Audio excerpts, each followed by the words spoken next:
So we're going to be live in a minute now.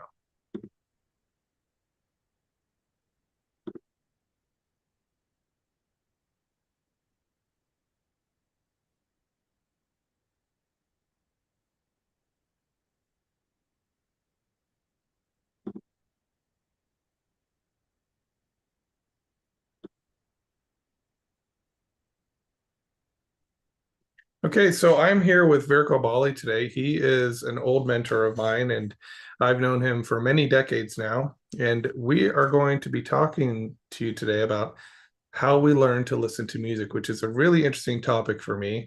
Ever since I was an undergraduate, I read Aaron Copland's What to Listen for in Music. It's always been a topic that has fascinated me. How do we learn to understand music? What is it all about?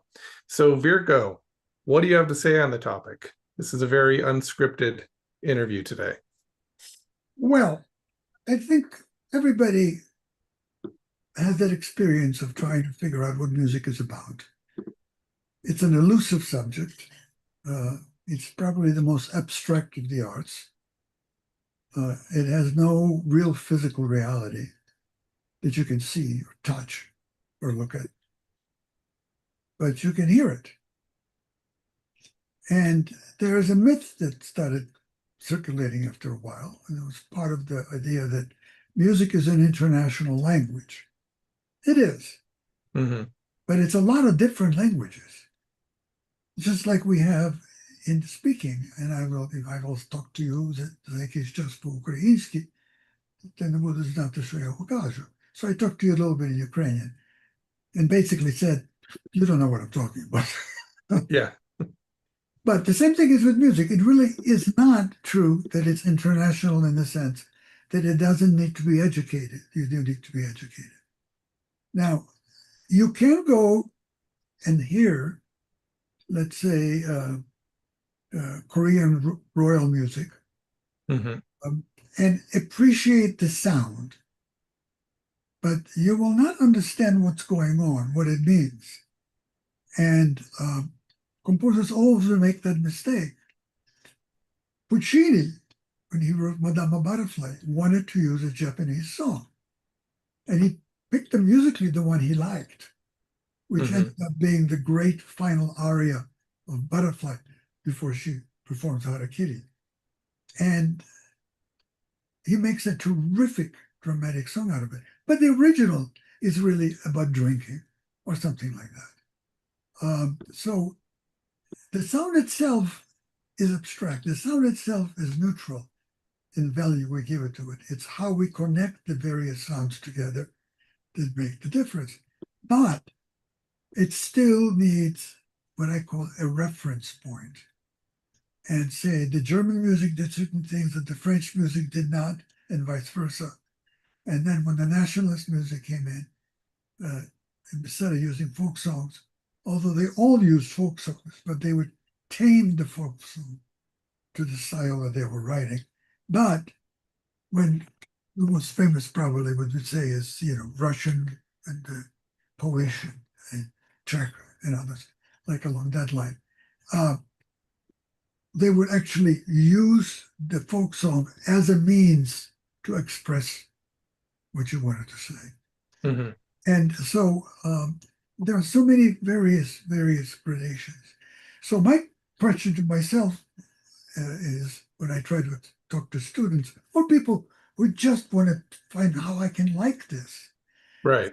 And the reason for that is when I came to Las Vegas, my wife and I started forming a thing called like a musical something or other. And it wasn't musical, it was all about talking and eating and drinking. But I had a good friend there who was a teacher, a grammar school teacher, and a musician, blah, blah, blah, blah. And so I just got some Ukrainian records. So I wanted to play for him because I figured everybody knows about Beethoven and Chopin and all that. And he listened and said, "Oh, it sounds good, sounds good." But then he turned around to me and said, "How can you tell what you're hearing to if there are no words?"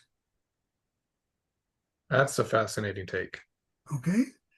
And I think that is a very accurate take, because if you look at pop music, I don't know if you can name pop songs that became popular or pop music more up to 10 that don't have words, meaning don't then have a performer who uses words, you know. Right. So he got a point, which is most Well, people. and they've even been sued over it. Milli Vanilli was a famous pop band that released an album without words, and they said they deceived their audiences. This is back in the 80s or 90s. So it's definitely not something that's common in the pop world.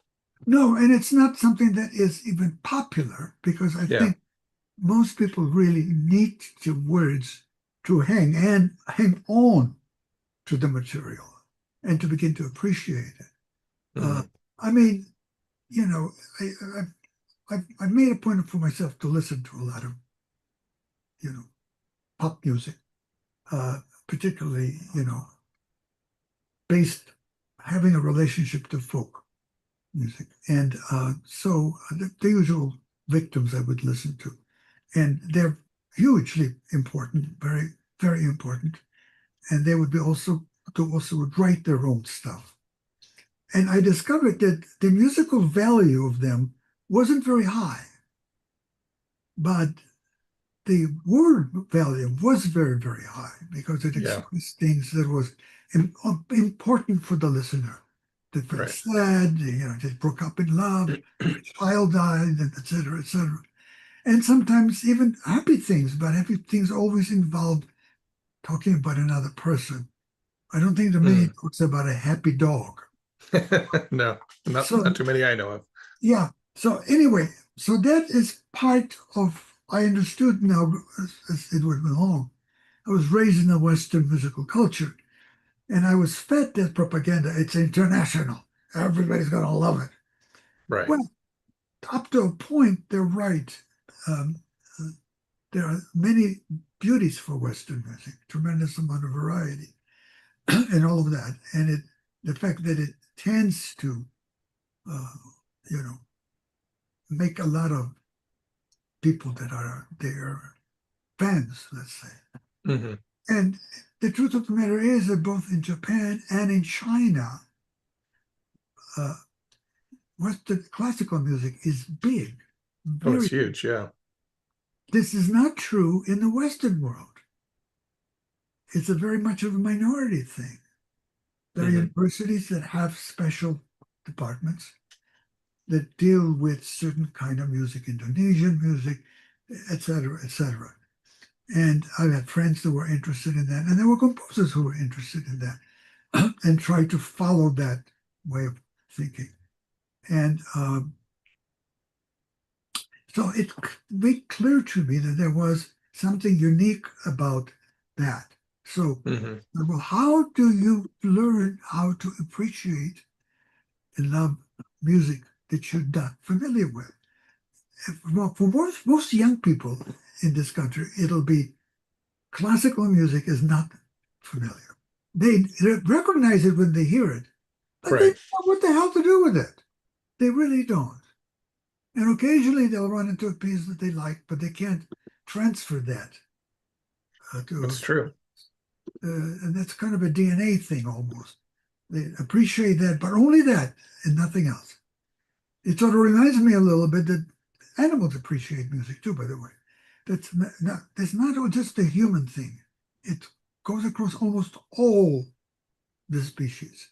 But a friend of mine had a dog, and the dog would sing along with certain pieces. Chopin's Piano Concerto Number One, second movement. Well, that's interesting. He would start wailing away. There's a wonderful film about dogs in Turkey, but principally Istanbul. And uh, and this particular dog was the center of the whole thing. Is sitting in a hill among the grasses, enjoying the sun. And then the I forgot the word. This has happened a few times. What happened? I forgot a word. It's like the Islam priest or for it's called to prayer. Okay. And he started and it's sung, you know. And it carries all over the place. Nowadays, of course, also they use microphones to make it. And he started singing that, and this dog kind of was sitting like this, and the dog looked, wow, and began to imitate that. Didn't do dog sounds. He was imitating the call to prayer. That's interesting because the only this isn't really my area, but the only thing that I have read about animals and their perception to sound is that they just hear it as disconnected noises and that they don't actually hear it the way we do. But Yeah, that's yeah, older research yeah. too. So, I know all that. but that's anecdotally suggesting that maybe that's not true. Well, I think it's absolutely not true. Yeah, If yeah, you live with animals, because the problem I with agree. scientists is they need to have their experiment repeated over and over again. And it doesn't Hmm. work like that. It doesn't work with people like that. Right. Yeah, so why should it work with any other living creatures? Anyway, so then we'll get now to the spot where how do we start enjoying music? And so in pop music, as I said, if you will go to a lot of pop music concerts, they scream their head off. They talk in between. Oh, what do you mean in between? While the pieces are going on. And of course, everything's amplified and louder than you can, have your ears even tolerate Yeah. very often. And in case, of course, perfect example is the case, of the famous British, the Magical Four, whatever they were called, Hmm. Beatles, right? Yeah, Uh, Beatles. Yeah. yeah. They stopped performing. Why? Because nobody listened to them.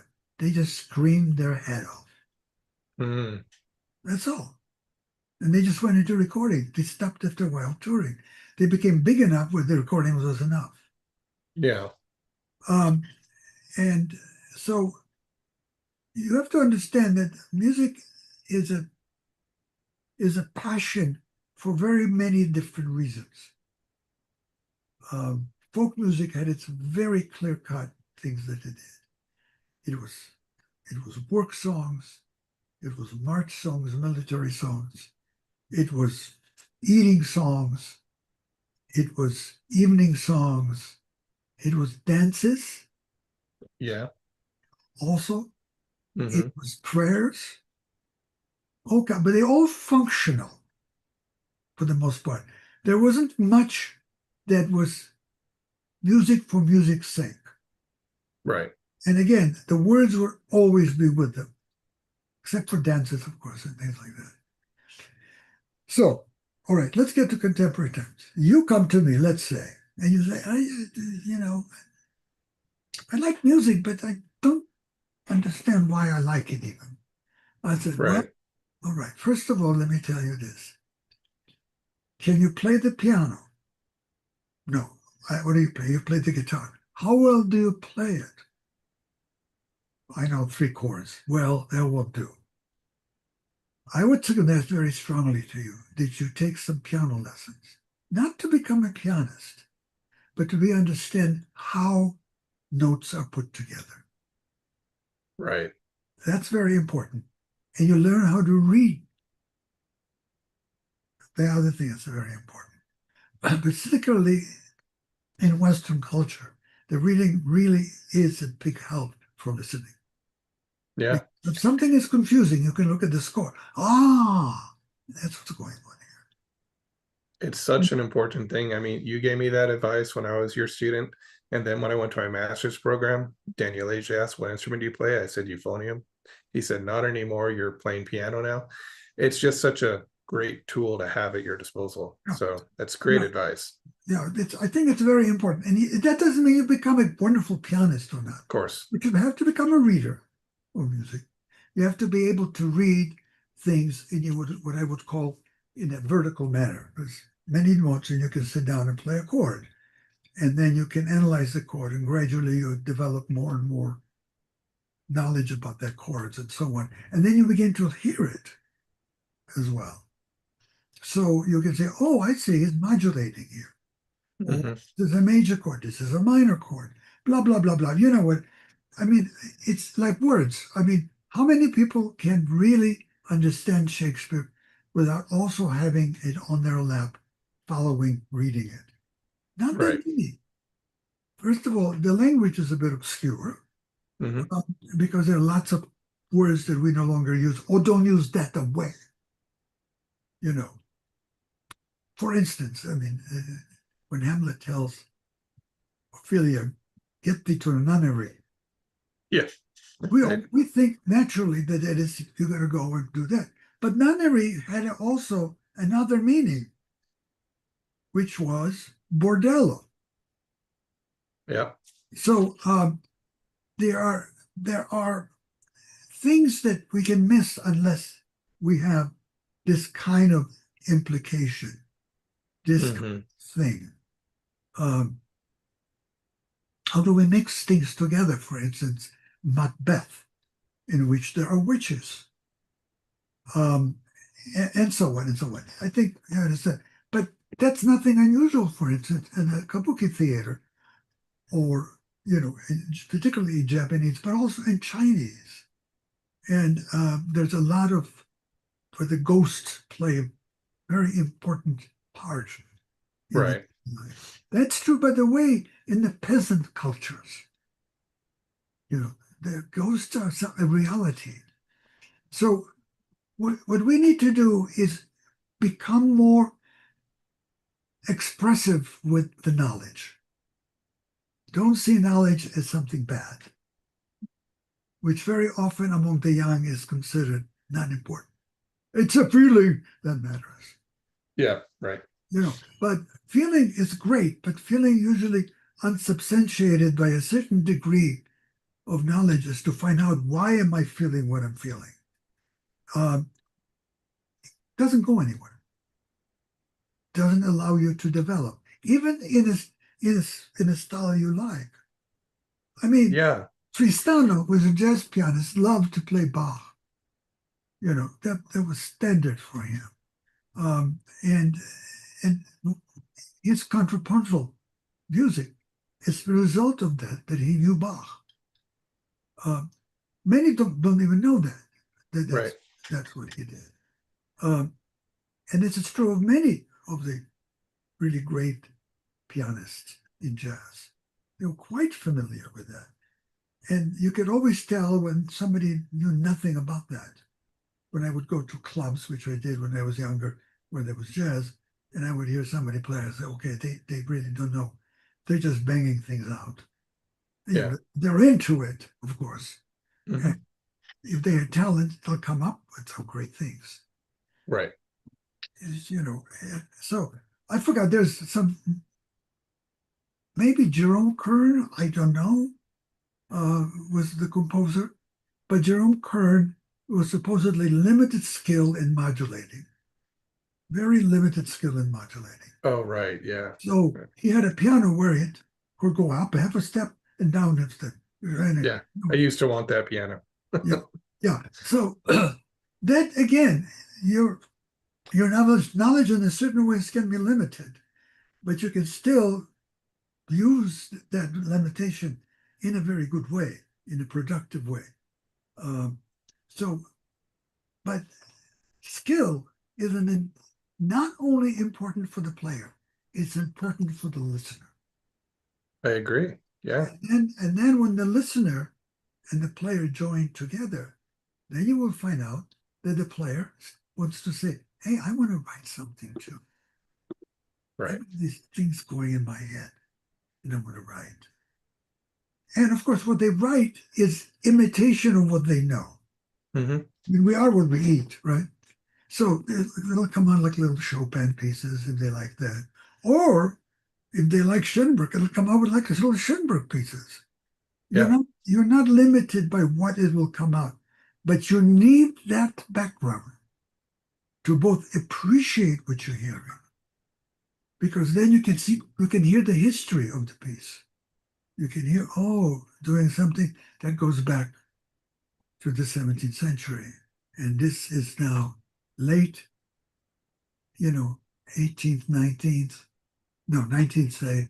So there's a little Debussy type, you know, parallel chords, or they were listening to a flamenco guitarist and hear these parallel chords, and then they go ahead and use it, which is, of course, the Fire and others were very famous for that.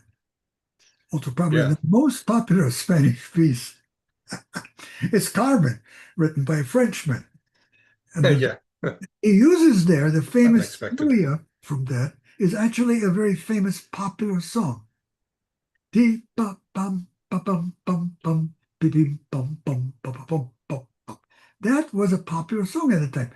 And Bizet did not have to explain that because everybody knew that song, Hmm. you know. But the composers wouldn't go to that. I mean, in Petrushka, Stravinsky was listening to this, what do you call this? Organ something? I forgot the name. Yeah, the hurdy-gurdy or Hurdy-gurdy something like type, that. yeah. Yeah. And he liked it, so he wrote it. And then later the guy heard that and said, "You stole it from me. Pay me some money." And the publisher did. Uh, Yeah.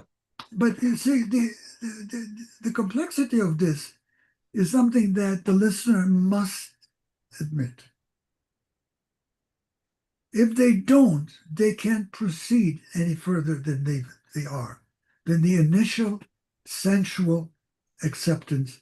I like this piece. I don't like this piece. Why do you like this piece? I just like it. Why don't you like it? I just don't like it. In other words, my reaction, immediate reaction, is sufficient.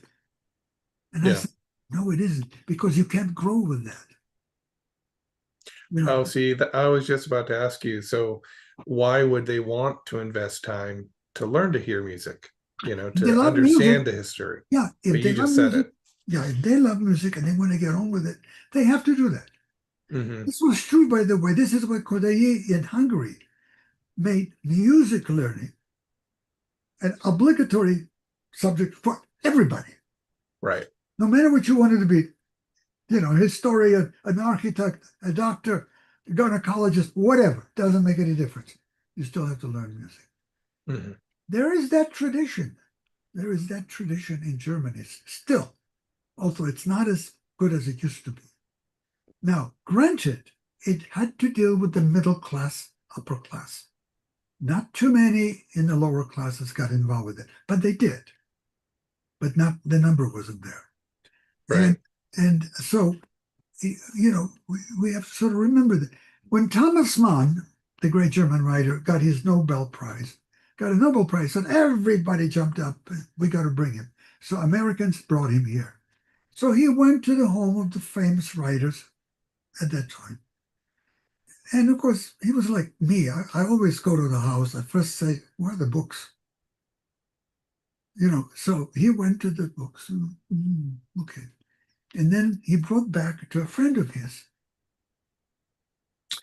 And he said, "You wouldn't believe it. I'm in their library. Not a single score. Not one. Yeah. For us, if you don't have at least 100, you're ignoramus." That whole bookcase of scores, it's overflowing. Yeah. But I mean, of course they had books and all that, but they Yeah. were required. They couldn't be an educated person until they knew music. Yeah, that's true. And and this is the kind of a thing that I think is kind of important to understand. That you go to different cultures, you will see a whole different attitude to something, depending Hmm. on what the education system was like. And right now, the education system sucks. Yeah. They don't teach music anymore. You join a chorus, and maybe you kind of learn what the notes are, and you can do that. And of course, if you don't, they just beat it over your head until you know, right?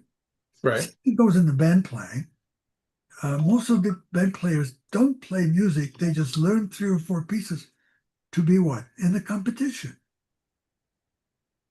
That's That's true. pregnant. Not every place, by the way. I'm not throwing this blanket on everybody. There Of are others course. who Yeah. do terrific work. But the general attitude is that to make the learning, well, it's not the learning, but to make the action, the doing, have a specific result. Yes, Yeah.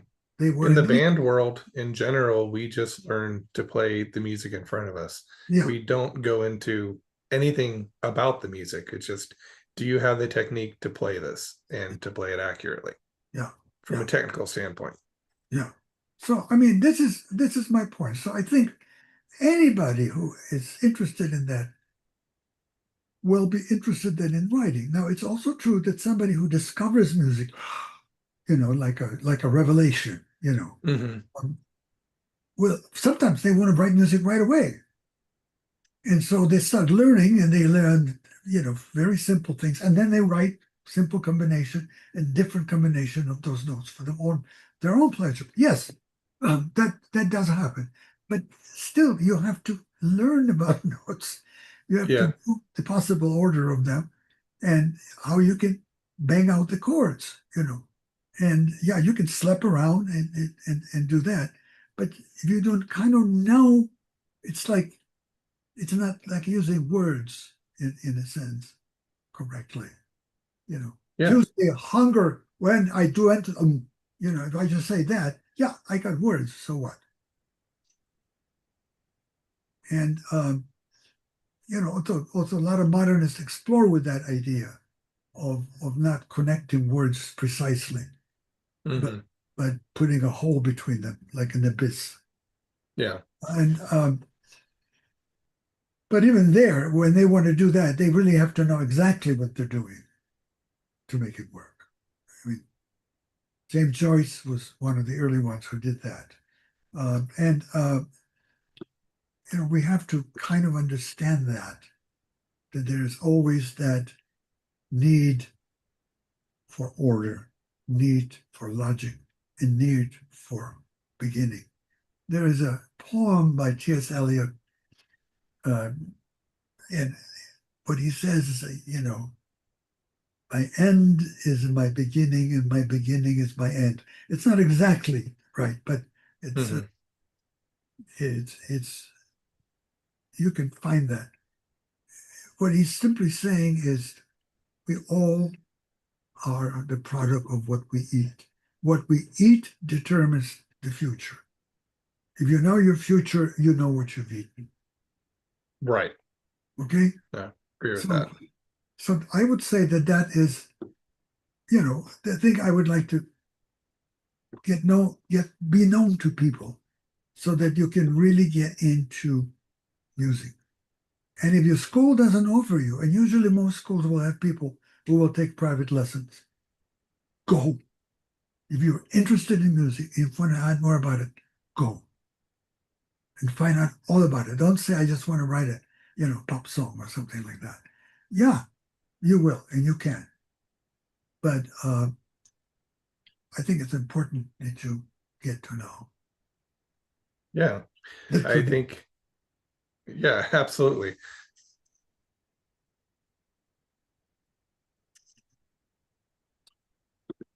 Oh, I don't know what else to say now. you cut out for just a moment, so I missed the last thing you said. Could you repeat that once? I don't remember. That's okay.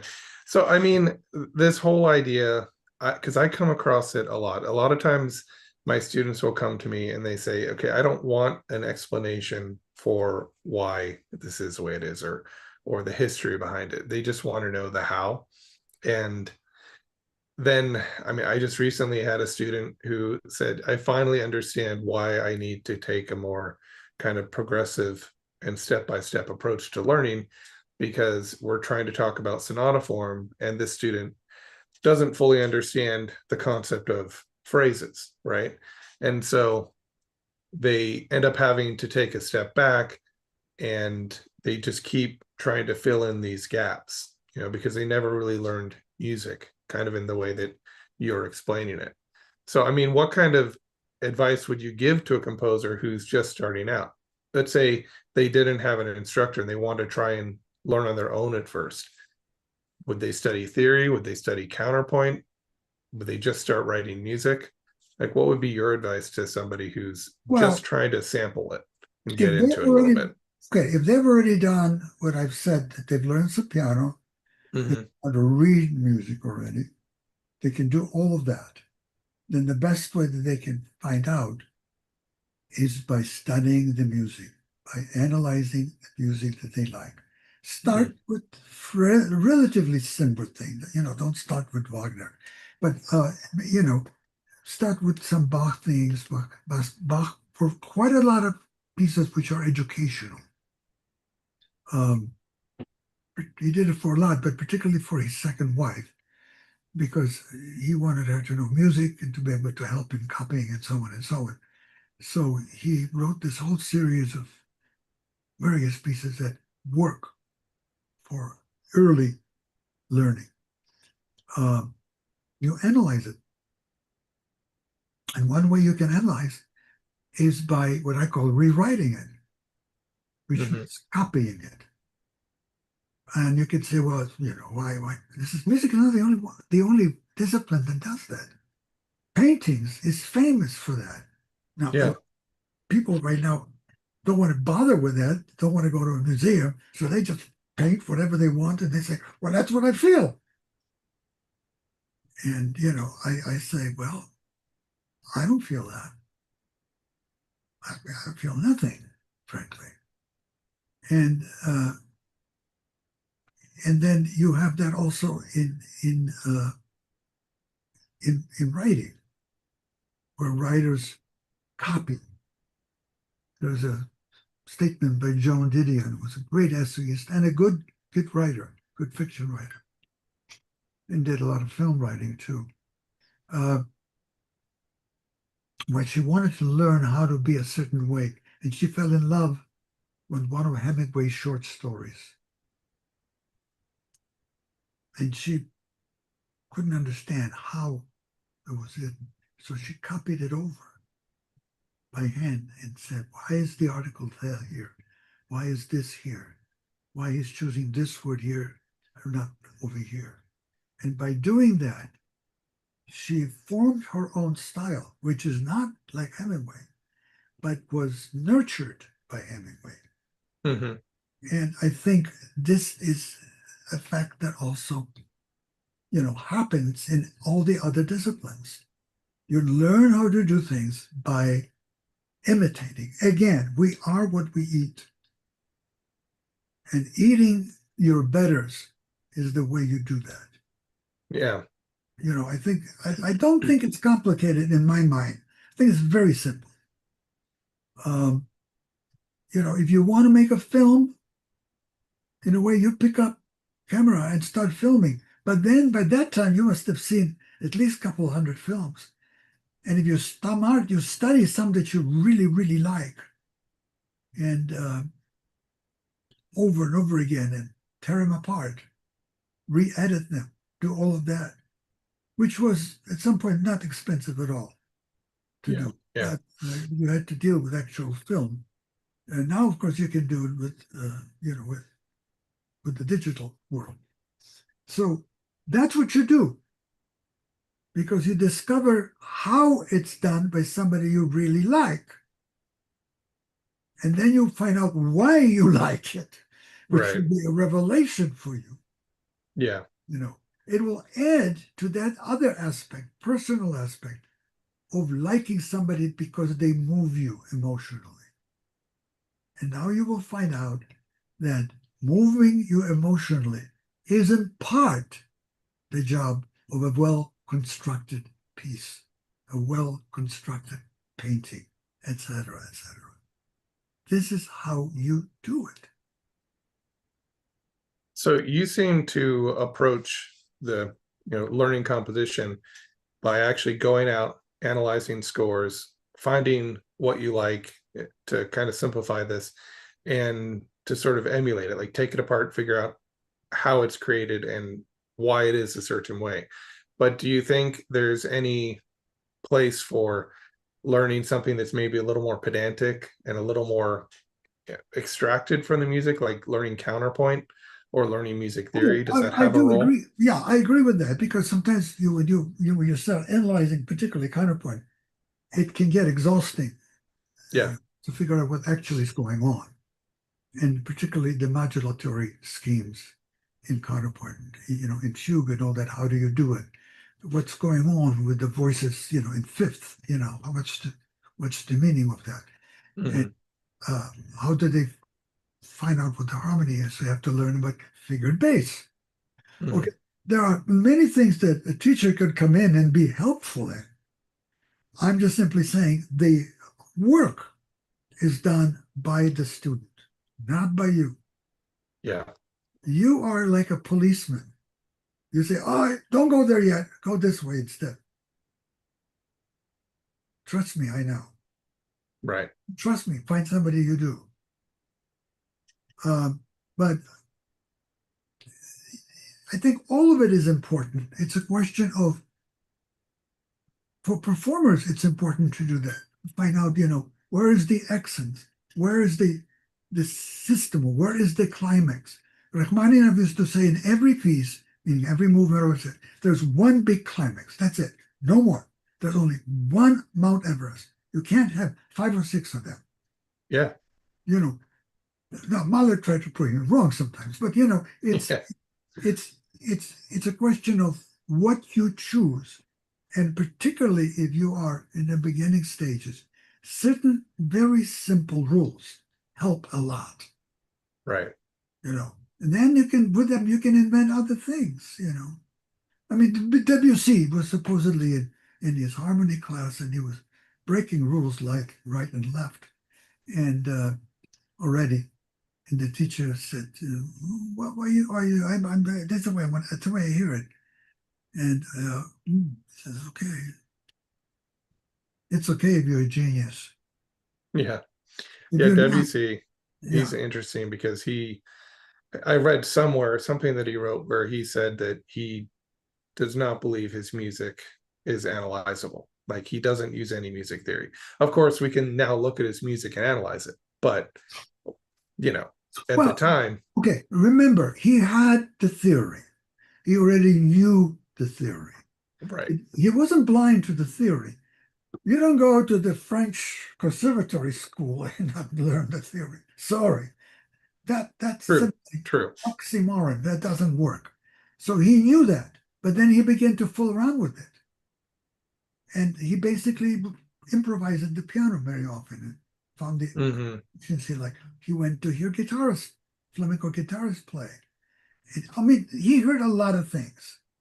Particularly, Paris was the international city of all cities at that point in time. That was where everybody went to study, one way or another. And so I think the best thing to do is to understand what you're doing at the time you're doing it, right, because you're a student, and that's why a student needs a teacher. I never say that you don't need a teacher. They need a teacher. But what you do is by commenting. Let me give you another true example. And this story was told to me by Robert Kraft about Stravinsky. When Robert Kraft, under the influence, Stravinsky, under the influence of Robert Kraft, started getting interest in dodecaphonic music, in serial music. And he said, how do you orchestrate this? So Robert Kraft said to him, there's one piece, it's a very traditional piece by Bach. It's Richard Carr for 6 voices from the musical offering, that is orchestrated by the dean of serialists, Anton Webern. Yes, yes. So he got it to him. What did Stravinsky do? He went through it and then slowly began copying it by hand. hmm Stravinsky, the great orchestrator, blah, blah, blah, blah, yeah, blah, blah, blah, blah, blah, became a student. So yeah. when Everybody students, needs a teacher. so students who object to being students, I want to kick them in the ass and throw them. Yeah. Do you still teach composition lessons? Do I do what? Do you still teach composition? Not right now. Okay. No, I'd like to, but Yeah. I don't. Yeah. I've taken a sabbatical from it. But you know, I do understand, and I know it works because I've had a few students that I went through in the last few years of teaching the university system doesn't really allow that so Hmm. easily to go about that way. Um, they have different goals and so They on. do. Yeah. And 6 months out of a student's life will be spent doing that. Because Yeah. And I always say it's not the fault of the university. It's just not structured for that kind of training. I mean, no, there's, like you said, there's different goals. yeah, We have to create courses that anybody can basically come in and take over and continue them if necessary. yeah, It's yeah, curriculum review and all kinds of things go into that. So, yeah. But I mean, it's I think it's a wondrous thing because I think physicists have to do that. They have to mhm. learn how to go through various ways that certain physical ideas grows and grew. How did Einstein come up with his? How was the various new systems, how they began? You know, how did quantum was born? How was quantum was born?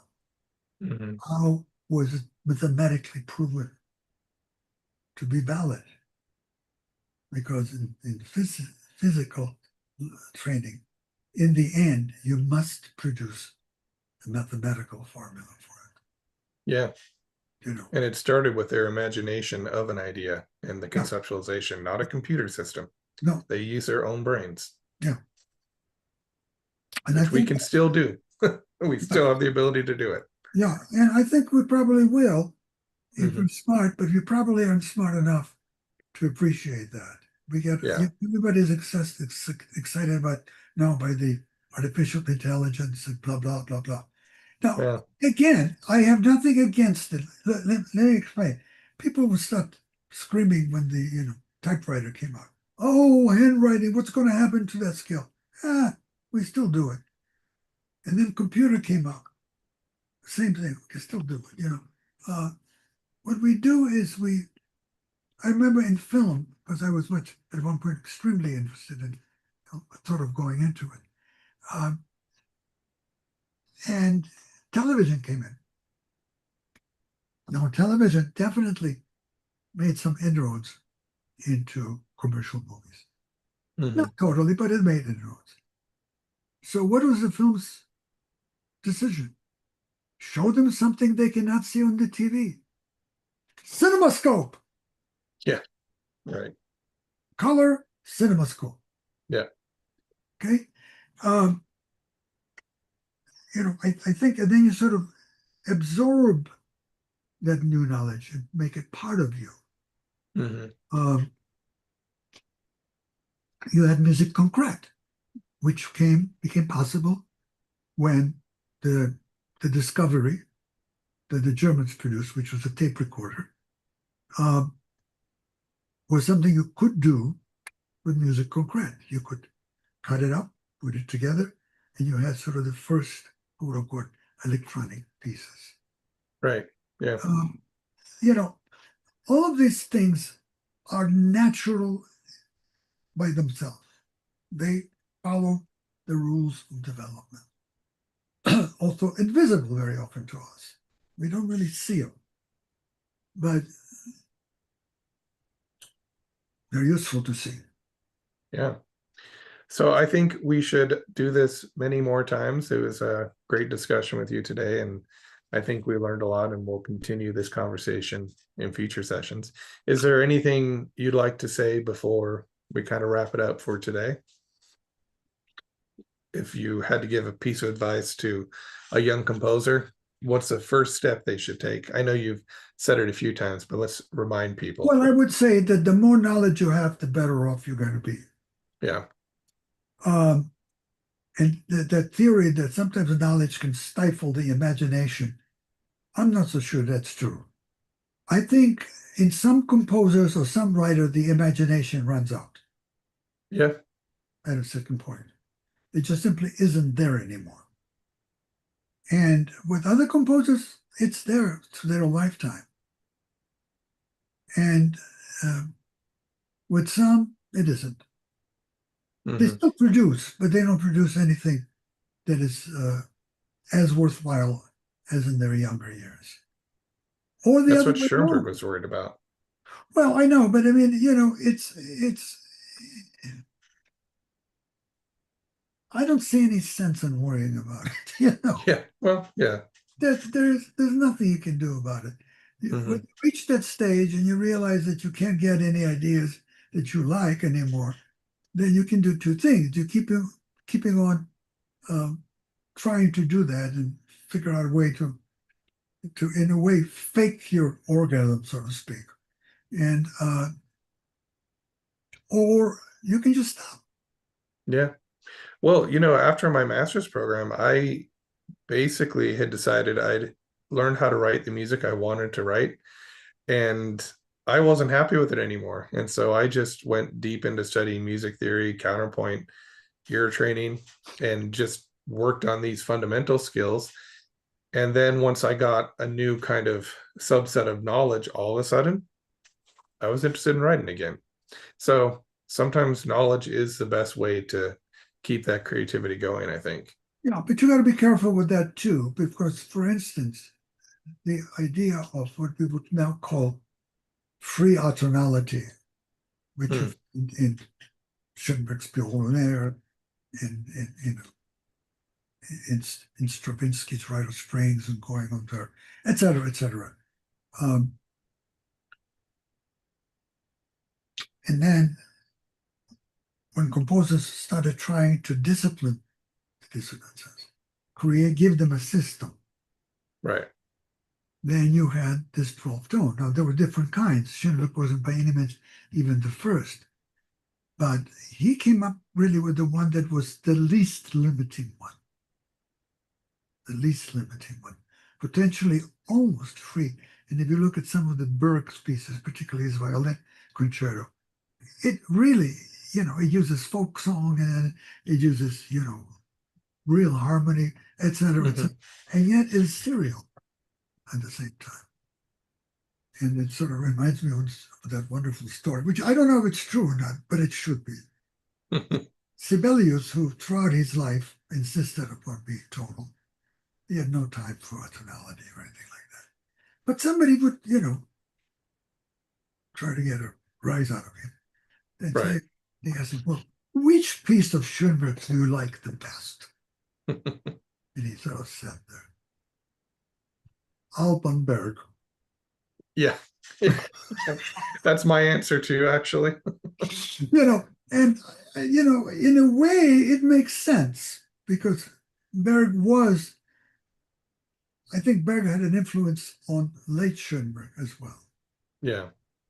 Schoenberg had an influence on him, and then again, this idea of the past, the future, the Hmm. present, they're all mixed up. There is no linear value to them. Right. And I kind of, I enjoy these stories. And I said, I don't know how true It they are, should but be a I true think story. it You're should right. be true. Yeah, that's great. And if they were invented by somebody, thank you for inventing. Yeah, right. Uh, They illustrate an important point, and the takeaway, whether it's true or not, that's a profound statement. yeah, because also, we people, as I say, like what they like. Uh, there was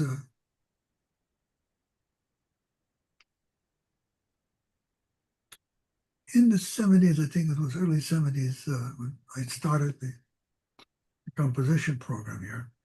Um, I invited composers to come and stay in residence for not long, 3 days, 4 days, but they would give every student a lesson, private lesson. And I brought in uh, Rogers here. And what was the point of the story? uh, he was telling me about, oh yeah, he was telling me about the students at UC San Diego, which was a big avant-garde school. I went there for a number of concerts just to listen to,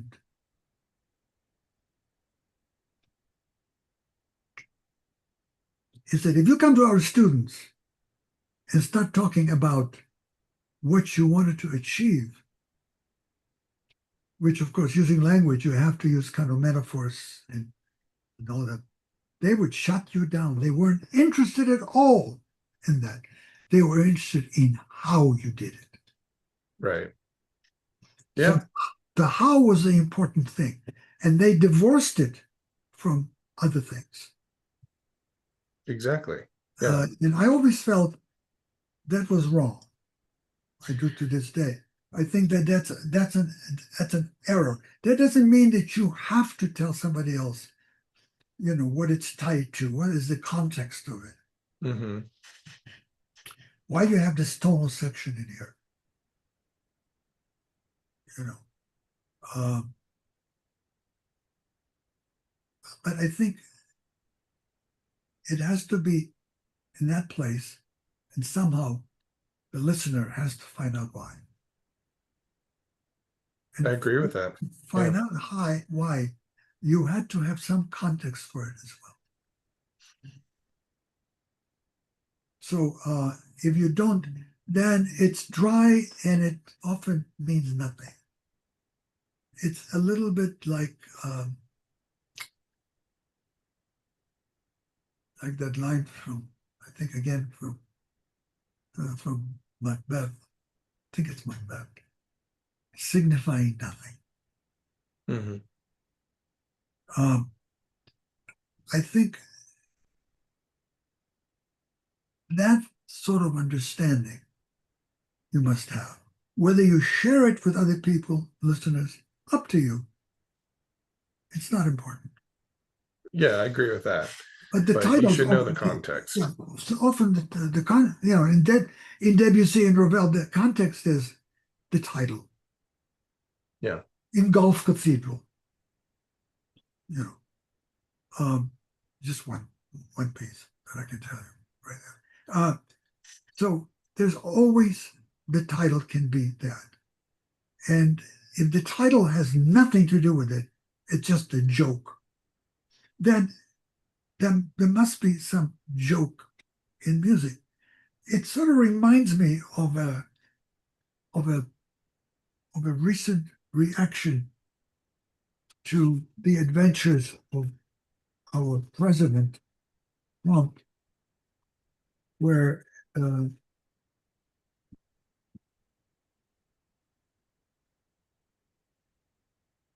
Dan Rather was asked about what's going on, and I need to find it. So why don't you talk for a minute? yeah. Fill in Well, the no, what you're talking about is very true. And like I said, I've been coming across this a lot in my lessons where students will want to know the how. Like, just tell me how to do it.